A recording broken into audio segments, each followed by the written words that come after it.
Chapter 1 of the NCERT History book of Class 10 is titled The Rise of Nationalism in Europe.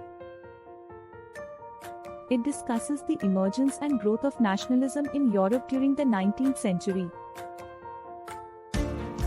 The chapter starts by discussing the impact of the French Revolution on Europe.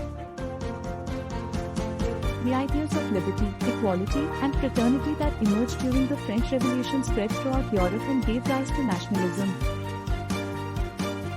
The chapter then goes on to discuss how nationalism developed in different countries of Europe. The first country discussed is Germany.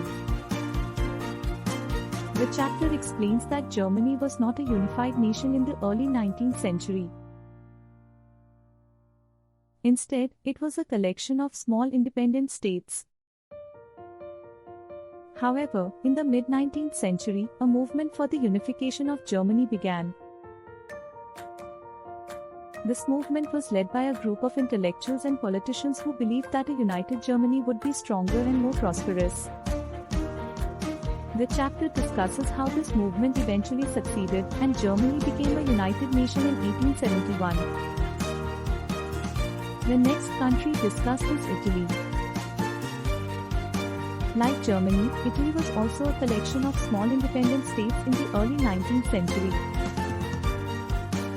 However, a movement for the unification of Italy began in the mid-19th century. This movement was led by Giuseppe Mazzini, who believed that Italy should be a united nation. The chapter explains how this movement eventually succeeded, and Italy became a united nation in 1861. The chapter also discusses the impact of nationalism on other countries of Europe, such as Poland, Ireland, and the Balkans. It explains how nationalism gave rise to movements for independence and self-determination in these countries. Overall, the chapter provides an overview of the rise of nationalism in Europe during the 19th century. It explains how the ideas of the French Revolution gave rise to nationalism,